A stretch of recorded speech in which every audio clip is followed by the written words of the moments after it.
The beauty of the guitar is that you can learn a pattern and always rely on it. Now, that's dangerous because you can end up not thinking and just seeing patterns. I'm going to take you a step beyond that. But to get you up and running, you want to coordinate as many different ideas together on the neck and not have to think so much. There are 5 pentatonic scale forms just as there are 5 block major chord forms. They conform with the letters C, A, G, E, D when we're dealing with the chord forms. But my system of pentatonic scales is as follows.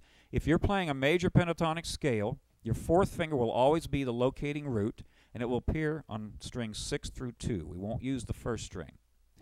Here is this chord form. You have a C chord.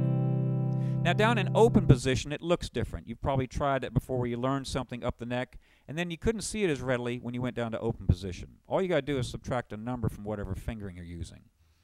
I'll demonstrate that in a few minutes. Here we have a C chord. Remember that that chord is formed using the 1st, 3rd, and 5th notes of a C major scale. C is 1, E is 3, G is 5. Those are your strongest tones. It's important for you to see those and see them as destinations, as targets.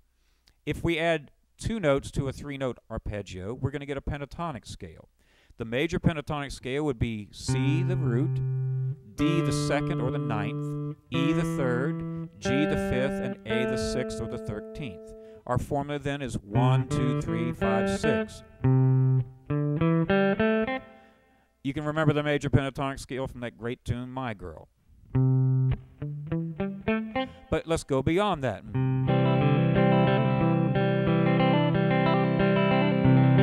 There I'm just strumming kind of a folk, bluegrass, acoustic guitar part, but I'm putting a bunch of fills in on the C chord. Quite simply, anytime I play this chord form, I will have the following pentatonic scale on top of it. Now notice how I fingered that. I did it on purpose using my 2nd, 3rd, and 4th fingers. This is to prepare you for moving up to the other keys. Obviously, if you're down here in the key of C, you wouldn't use the 3 weaker fingers on your hand. You'd use the 3 longer, stronger fingers. But if we're going to see it and move it up the neck, let's get your left hand comfortable. I'll call out the finger sequence, and this again is diagrammed out for you with the charts that accompany this lesson. You have the 6th string open, which is the 3rd. We're going to use numbers because those follow through no matter what key we're in. There's your 3rd, then your 4th finger is going to play the 5th, the G note. Open is the 6th in the key. The 4th finger on the 5th string is going to be the root. Open is the 2nd. Your 3rd finger is going to play the 3rd of the chord. Then open, 3rd finger, 2nd finger, 4th finger, open, 4th finger. Now, if you're going to finger that, like I said, down this position, you'd use this fingering. You use open, 3rd, open, 3rd, open, 2nd, open, 2nd, 1st, 3rd, open, 3rd. I'll demonstrate against the track.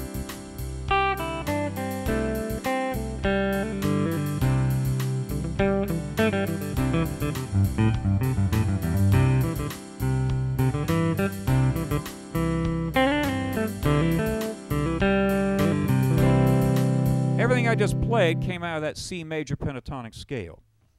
Remember I told you want to see it in other areas. Let's play against that track in the octave position. We're up in the 12th fret. You are playing the 5th string root major pentatonic scale. I'll review it so you can see it in this position. Your root is the 4th finger on the 5th string. That's why we call it the 5th string root pentatonic. You see it on top of this C chord form. It'll always be like that because you're basically just adding 2 notes to the arpeggio. The left hand fingering in position is 1, 4, 1, 4, 1, 3, 1, 3, 2, 4, 1, 4. I'll play straight against the track, then I'll just improvise.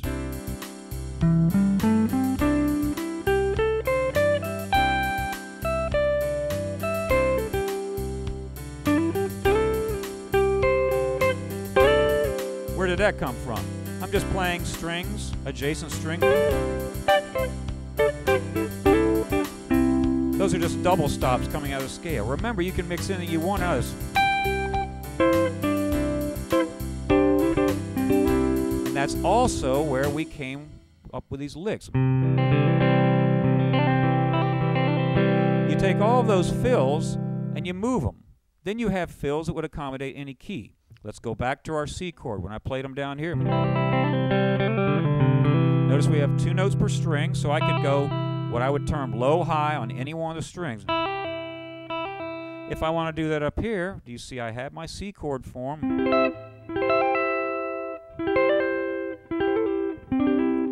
That's where you get all those great country licks, piano-style licks, Hendrix-style licks.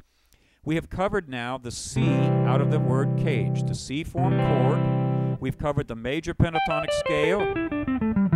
And in closing, I'm going to demonstrate it over some other keys. Let's go to our jam track in the key of E. We have the E chord. Here's the chord, the arpeggio. Then the pentatonic scale, same fingering, will always be the 5th string root pentatonic. Then I have all those notes for fills.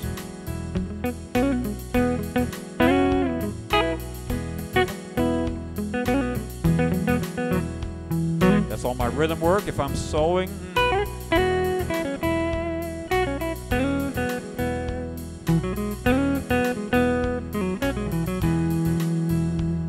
so you get the idea. Now you'll have jam tracks in various keys that are just parking on one chord, static jams. We've done the C, the E, and the G. I encourage you to just write jam tracks that stay on one chord, then spend some time with each one of these chord forms and the associated pentatonic scale. And that way you'll have a good solid handle. Don't try to learn too much too fast. In the next segment, we're going to progress through the CAGED system, and you'll see all of the accompanying chord forms and pentatonics.